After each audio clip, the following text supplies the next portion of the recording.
Hi guys, good morning. मैं धीरज कुमार। तो guys आज हम लोग देखने वाले हैं क्लास 10th का मैथमेटिक्स चैप्टर फर्स्ट जो कि चल रहा है आपका। और इसमें लगभग हम लोग सवाल नंबर 10 तक करवा चुके थे। सवाल नंबर 10वें के बाद सॉरी, हाँ 10 तक हो चुका था। और 10वें के बाद हम सवाल नंबर 11वें पर बात करने वाले हैं। सवाल नंबर 11 में कहा जा रहा है कि यदि 441 और 567 और 693 का एचसीएफ ज्ञात करने के लिए यूक्लिड विभाजन एल्गोरिथम का प्रयोग कीजिए। और ये एनसीईआरटी का एग्जाम्पल करके दिया जा रहा है जो कि आप समझ पा रहे हैं, बहुत बढ़िया क्वेश्चन है। तो हमें यहाँ तीन धनात्मक संख्या जो कि 441 और 567 और 693 का हमें एचसीएफ ज्ञात करना होगा। तो हम यहाँ से एचसीएफ ज्ञात करेंगे 441 और 441 और 567 और गाइस 693, इन तीन धनात्मक संख्याओं का हमें एचसीएफ ज्ञात करनी होगी। और एचसीएफ ज्ञात करने के लिए हमें एल्गोरिथम का प्रयोग करना होगा। तो हम यहाँ से करेंगे गाइस, जो कि मैं आपको बता भी चुका हूँ कि एल्गोरिथम की सहायता से हमें किस प्रकार से एचसीएफ ज्ञात करनी पड़ती है। और एचसीएफ ज्ञात करने के लिए सबसे पहले हमें करना क्या होता है, इन जो भी दो या दो से अधिक संख्या दिखाई जाए उन संख्याओं में हम बड़ी और छोटी संख्याओं को पहले दिखा देते हैं। जैसा कि आप देख पा रहे हैं कि इस 441 और 567 और 693, इसमें 441 क्या है, सबसे छोटी संख्या है। उसके बाद 567 जो 693 से छोटी है। तो इसमें हम दिखाएंगे कि 693 जो है वो सबसे बड़ी है, तो ग्रेटर देन होगा। किससे बड़ी है, तो 567 से भी है। और इसके बाद 441, लेकिन यहाँ पर 567 जो है वो 441 से बड़ी है। तो आप इस प्रकार से दिखा सकते हैं। और दिखाने के बाद इसका ये रूल होता है कि जब आप छोटी संख्या या बड़ी संख्या में दिखा देते हैं तो फिर आपको छोटी संख्याओं का भाग बड़ी संख्या में करनी होती है। तो यहाँ पर छोटी संख्या का भाग में करना होगा। तो छोटी संख्या 441 करके दी जा रही है। तो हम यहाँ पर एचसीएफ के नियम से करेंगे। तो एचसीएफ के अनुसार या इसके अनुसार करेंगे। तो सबसे पहले मैंने कहा छोटी संख्या के अनुसार करेंगे। छोटी संख्या 441 है और 441 का भाग सबसे पहले आप 567 में करेंगे। तो यहाँ 567 में अब 441 का हम तो यहाँ पर कितनी बार ले जाएँ, तो लगभग 2 बार ले जाएंगे तो ज़्यादा हो जाएगा, तो एक ही बार ले जाएंगे। तो 400 इधर से 41 मिला और घटा देंगे आप, माइनस करेंगे तो 7 से 1 घटेगा तो 6 मिलेगा, 6 से 4 घटेगा 2 मिलेगा, और 5 से आपका 4 घटेगा तो 1 मिलेगा, 126 मिला। अब 126 का हमें भाग करना होगा 441 में। और यहाँ पर हमको इतनी बार ले जाएं कि 441 से ज़्यादा ना हो, तो हमको 3 बार ले जाना होगा, जो कि 2 बार 4 बार ले जाने पर ज़्यादा हो जाएगा। तो करेंगे 3 छक्के 18 और हासिल 1 हुआ, और 3 दूनी 6 एक हासिल 7 और 3 एक का 3, 378 मिला। इन्हें से माइनस कर लेते हैं। तो 1 में से 8 नहीं जाएगा, इधर से एक हासिल लेगा 11, 11 से 8 जाएगा तो 3 बचेगा। और इसके बाद यहाँ पर बच रहा आपका 3, 3 से 7 नहीं जाएगा, हासिल होगा 13, 13 से 7 घटेगा तो 6 मिलेगा, और यहाँ बचा 3, 3 से 3 0 मिल जा रहा है।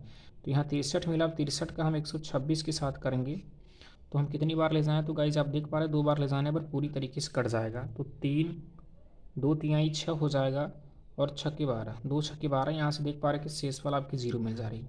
यदि आपका शेषफल 0 मिल जा रहा है, इसके बाद क्या करेंगे, अब इसी 63 अर्थात इसी भाजक का हमें और जो कि सबसे बड़ी संख्या दी जा रही है क्या, 693, इसमें भी करना होगा। क्या इसी भाजक द्वारा शेषफल शून्य प्राप्त होगा, तो हम देखते हैं। तो 63 का हमें भाग करना होगा 693 में, और 693 में यहाँ हम दिखाएंगे तो कितनी बार ले जाएंगे, देख पा रहे हैं कि पहले आप एक बार ले जाइए। 63 का 63 होगा, 9 से 3 घटाएंगे 6 मिलेगा, और इसे 6 से 6 0 मिल जाएगी, 3 आप नोट कर लो। तो 63 का 63, यहाँ पर आपको शेषफल 0 मिल चुका है। तो आप देख सकते हैं कि यहाँ पर भाजक 63 द्वारा इसका शेषफल प्राप्त हुआ है। तो हम यहाँ पर यूक्लिड विभाजन एल्गोरिथम का भी प्रयोग करेंगे। तो आप यहाँ लिखेंगे गाइस कि यूक्लिड विभाजन एल्गोरिथम से दिखाएंगे क्या, अतः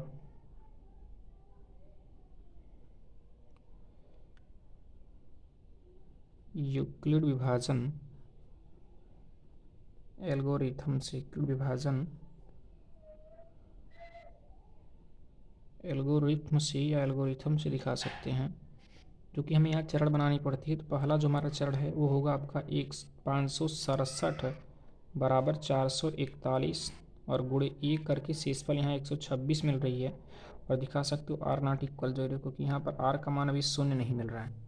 इसके बाद जो दूसरा हमारा चरण होगा, दूसरे चरण में ये होगा कि 441 बराबर होगा 126 और गुणे 3 और प्लस आपका शेषफल 63 मिल जाएगा, जो कि आर नॉट इक्वल यहाँ भी 0 है। तीसरे चरण में करके दिया जा रहा है, क्या आप देख पा रहे हैं, तीसरे चरण में आपका 126 इक्वल टू यहाँ 63 गुणे 2 और शेषफल आपको यहाँ 0 मिल चुका है। तो आर इक्वल टू आप 0 दिखा सकते हैं, बट एक और बड़ी संख्या थी उसके भी लिए दिखाएंगे तो आपका होगा। और चौथी चरण में आप देख पा रहे हैं कि आपका 693 बराबर हो जाएगा 63 गुणे 11 प्लस आपका शेषफल 0 मिल जाएगा। तो हम देख पा रहे हैं कि यहाँ चरण नंबर 3 को लेकर के कि अतः चरण आपका 4 बन रहा है। तो चरण चार में भाजक, जो कि मैंने कहा 63 आपको भाजक मिल रहा था, इधर आप देख पा रहे हैं 63 भाजक द्वारा शेषफल शून्य प्राप्त होता है। 63 भाजक द्वारा शेषफल शून्य प्राप्त होता है, शेषफल शून्य प्राप्त होता है। अतः जो कि 3 धनात्मक संख्या थी, एक आपका 441 और दूसरा करके था 567 और 693 का HCF 63 होगा। तो गाइज इस क्वेश्चन में आप देख पा रहे हैं कि हमें 3 धनात्मक संख्याओं का जब HCF ज्ञात किया गया, तो HCF ज्ञात करने पर जो कि हमें HCF क्या मिला इसका 63। तो सवाल नंबर आपने 10वीं के बाद 11वीं को भी देखा, 11वीं के बाद अब सवाल नंबर हम 12वीं की बात करेंगे। तो सवाल नंबर 12 में कहा जा रहा है गाइज कि सवाल नंबर 12 को अगर हम देखते हैं तो सवाल नंबर 12 में कहा जा रहा है कि दर्शाइए कि किसी धनात्मक पूर्णांक का वर्ग, दर्शाइए कि किसी धनात्मक पूर्णांक का वर्ग किसी पूर्णांक क्यू के लिए या तो 4Q या तो 4Q प्लस 1 यानी 1 के रूप का होता है। और ये NCERT का एग्जाम्पल करके दिया जा रहा है। तो गाइस इसमें हम देख पा रहे हैं कि हमें धनात्मक पूर्णांक का वर्ग ज्ञात करनी है, वो भी Q की, यदि आपका Q पूर्णांक होता है तो इसमें हमें करना क्या है, यहाँ पर दर्शाना हमको क्या है। तो गाइस हमें दर्शाना है ये कि 4Q या 4Q प्लस 1, यदि Q आपका पूर्णांक होता है तो यदि Q पूर्णांक होने पर, यदि आपका Q पूर्णांक होता है तो उस समय आपका Q के पदों में आपका हो जाएगा धनात्मक पूर्णांक का जो वर्ग होगा वो 4Q या 4Q प्लस 1 होगा। तो गाइज हम यहाँ पर देख पा रहे हैं कि यदि Q के रूप में होगा तो आपका ये बनाया जा रहा है। तो इसमें हमें यदि B की वैल्यू देखा जाए तो B की वैल्यू दी जा रही है 4 और यहाँ से R की वैल्यू जो होगी, और आप जानते भी कि जो R का मान होता है वो B से छोटा होता है, तो हो जाएगा 0, 1 और 2 और 3 कर पाएंगे हम। तो अब यहाँ से हमें हल करना होगा यूक्लिड विभाजन एल्गोरिथम से। तो यूक्लिड विभाजन एल्गोरिथम से अगर हम सॉल्व करते हैं इधर से, तो सॉल्व करने पर जैसा मैंने आपको बताया कि B का मान यहाँ 4 मिल रहा है, और इसके बाद जब B का मान अगर आपको 4 मिल रहा है तो आप R का मान निकाल सकते हैं, क्योंकि R का मान जो होता है वो B से छोटा होता है। तो चलिए यहाँ पर धनात्मक पूर्णांक अगर हम E मानते हैं तो धनात्मक पूर्णांक यहाँ लिख दीजिए कि माना धनात्मक पूर्णांक आपका A है या X आप मान सकते हो। धनात्मक पूर्णांक यदि आप A मानते हैं या X मानते हैं, या मान लीजिए मैंने X मान लिया, तो इधर से हो जाएगा X बराबर, पहला आपका होगा 4, इसके बाद Q के रूप में होगा 4Q और प्लस आपका शेषफल मान 0 रखा जाएगा। तो 0 रखेंगे तो यहाँ 0 मिलेगा, तो हो जाएगा X बराबर आपका 4Q और प्लस आपका 0, मैंने कहा 0 पर जोड़ने पर वही चीज़ मिलेगा। और यहाँ R इक्वल टू 0 या तो इतना ही कर दीजिए, लेकिन यहाँ पर धनात्मक पूर्णांक का वर्ग कर रहा है तो हमें दोनों पक्षों में वर्ग करना होगा। तो लिख सकते हैं आप यहाँ कि दोनों पक्षों में वर्ग करने पर जब गाइज आप यहाँ वर्ग करते हैं तो वर्ग करने पर क्या मिलता है, एक्स स्क्वायर और इसका भी स्क्वायर होगा, 4Q का भी स्क्वायर होगा, तो हो जाएगा एक्स स्क्वायर बराबर 4 का वर्ग 16 हो जाएगा, 16Q स्क्वायर। इनको हमें Q के रूप में ही तोड़ना होगा पुनः, तो हम एक्स स्क्वायर इक्वल टू इन्हें 4 गुणे 4 का या Q स्क्वायर लिख सकते हैं। अब एक्स स्क्वायर बराबर 4 कर लीजिए, इनके स्थान पर मैं Q लिख सकता हूँ, चूँकि आप दिखा सकते हो कि जहाँ 4Q स्क्वायर बराबर आप लिखा दीजिए Q। तो ये पहला आपका हुआ। इसके बाद आप यहाँ से x बराबर 4Q प्लस आप 0 रखें, इसके बाद आप 1 रख सकते हैं, इनको जोड़ेंगे तो आपको वही मिलेगा।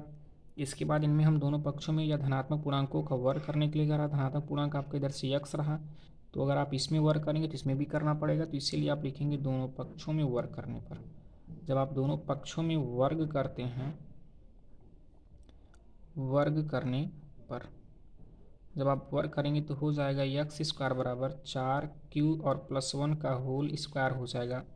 और चूंकि यहाँ पर a धन b का होल स्क्वायर आप हल करेंगे, और a धन b का होल स्क्वायर क्या होता है, तो a धन b का होल स्क्वायर बराबर a स्क्वायर और प्लस आपका 2ab और धन आपका b स्क्वायर हो जाएगा। तो गाइज हम इस फार्मूले की सहायता से यहाँ पर इस 4q+1 को सॉल्व करेंगे तो होगा एक्स स्क्वायर बराबर हो जाएगा आपका 4q+1। तो यहाँ हो जाएगा ए, पहले स्क्वायर होता है, ए की वैल्यू 4q है तो 4q का स्क्वायर, प्लस 2ab होता है तो 2 इंटू ए का मान यहाँ 4q है, इंटू बी होता है बी का मान 1 और प्लस बी स्क्वायर है और बी का मान 1 है तो 1 का स्क्वायर कर दीजिए आप। तो हो जाएगा इधर से आपका 4q का होल स्क्वायर 16q स्क्वायर होगा, और प्लस यहाँ देखिए 2 चौके 8 और 8 एक का 8 और 8 का गुणा q में करेंगे तो 8q मिलेगा, और प्लस 1 का वर्ग करने पर आपको 1 ही मिलता है। तो गाइज हम यहाँ से कर पाएंगे क्या, 16q स्क्वायर और 8q, इसको q के रूप में चेंज करना है तो हमें यहाँ 4 कामन करना होगा, तो मिलेगा आपको 4 चौके 16 और q का प्लस 4 दूनी 8 और +1 हो जाएगा। तो हम यहाँ 4 इसके स्थान पे q लिख सकते हैं और +1, और यहाँ पर एक्स स्क्वायर इक्वल टू इतना आपको मिल जाएगा। क्या 4q+1 के रूप में तोड़ना था, चूँकि जहाँ आप लिख सकते हैं कि 4q स्क्वायर प्लस आपका 2q के स्थान पर आप q दिखा सकते हैं। तो ये गाइस आपने देखा 4q+1 और 4q, यहाँ पर 4q आपको पहला चेंज करना था, 4q और 4q+1 के रूप में धनात्मक पूर्णांक का वर्ग करने पर ये मिला। तो गाइस सवाल नंबर हम लोगों ने देखा कि सवाल नंबर, इसके बाद गाइस देखते हैं सवाल नंबर 13 में। सवाल नंबर 13 में क्या कहा जा रहा है, तो सवाल नंबर 13 में आपसे कहा जा रहा है कि यदि युक्ल विभाजन एल्गोरिथम का प्रयोग से, यानी युक्ल विभाजन एल्गोरिथम के प्रयोग से 378, 180 और 420 का HCF ज्ञात करना है। तो हमें एल्गोरिथम की सहायता से HCF ज्ञात करनी है, वो भी 3 धनात्मक संख्या, और पहला आपका 378 करके है और फिर 180 करके दिया जा रहा है, और इसके बाद गाइज आपको 420 करके दिया जा रहा है। तो मैं जो कि एल्गोरिथम की सहायता से किस प्रकार से HCF ज्ञात करना होता है ये चीज़ मैं बता चुका हूँ। तो सबसे पहले आप करते क्या है कि जो धनात्मक संख्या दी जा रही है इनमें आप धनात्मक संख्याओं में बड़ी और छोटी संख्याओं को दिखाते हैं। जो कि देख पा रहे 420 बड़ी संख्या तो दिखा सकते हो 420 ग्रेटर दैन, और इसके बाद 378 हो जाएगा, 378 भी ग्रेटर है किससे, 180 थे तो 180 दिखा सकते हो। और इसका रूल ये होता है कि सबसे पहले छोटी संख्याओं का भाग में बड़ी संख्या में करनी होती है। तो छोटी संख्या आप देख पा रहे हैं यहाँ पर लिखी जा रही है क्या, 180, तो 180 का भाग हम करेंगे किसमें, 378 में। और जो कि गाइज अगर हम 2 बार ले जाएंगे तो 180 गुना हो जाएगा 360, और 3 बार ले जाने पर ज़्यादा, तो 2 ही बार ले जाएंगे तो 360 हो जा रहा है। घटा दीजिए आप, जब इधर से घटाएंगे तो 8 को 0 से घटाएंगे 8 ही मिलेगा, और इसके बाद 7 से 6 घटा देंगे 1 मिल जाएगा, और यहाँ 3 से 0 घटा देंगे, चलिए 3 से 3 0 हो जाएगा। अब 18 का भाग हम 180 में करते हैं तो 18 दहम्मा 180 होगा पूरा, यहाँ से देख पा रहे हैं कि शेषफल आपको 0 मिल जाएगा।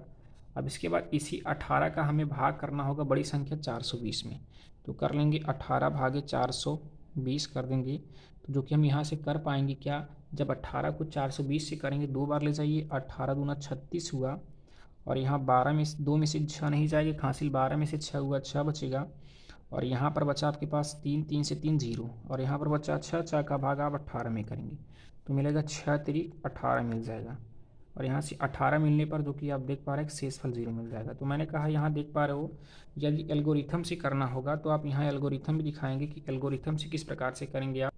एल्गोरिथम से करना हो तो आप दिखाएंगे युक्ल विभाजन एल्गोरिथम से, और पहला इसका चरण होगा क्या, 378 बराबर 180 गुणे आपका 2, और शेषफल देख पा रहे हैं आपका 18 मिल रहा है। इसके बाद आप दूसरे चरण में आप दिखाएंगे कि 180 बराबर 18 गुणे 10 हो जाएगा, और शेषफल आपको क्या मिलेगा, 0। और तीसरा जो चरण आपका गाइस बन रहा होगा क्या, 420 बराबर 18 गुणे 2 और प्लस आपका 6 मिल जाएगा शेषफल, और फोर्थ आपका हो जाएगा 18 बराबर 6 गुणे 3 और शेषफल आपको 0। तो यहाँ हम देख पा रहे हैं कि शेषफल हमको 0 मिल जा रहा है, और हमारा भाजक क्या है, भाजक मैंने देखा जैसे 6 है, तो लिखेंगे अतः भाजक 6 द्वारा शेषफल 0 प्राप्त होता है, 6 द्वारा शेषफल शून्य प्राप्त होता है। यदि आपको शेषफल शून्य प्राप्त हुआ तो वही आपका भाजक जो होगा वही आपका HCF होगा। तो यहाँ भाजक आपने देखा कि भाजक आपका हो जाएगा आपका 6, तो यहाँ से भाजक आपका 6, तो इसका HCF क्या हो जाएगा 6।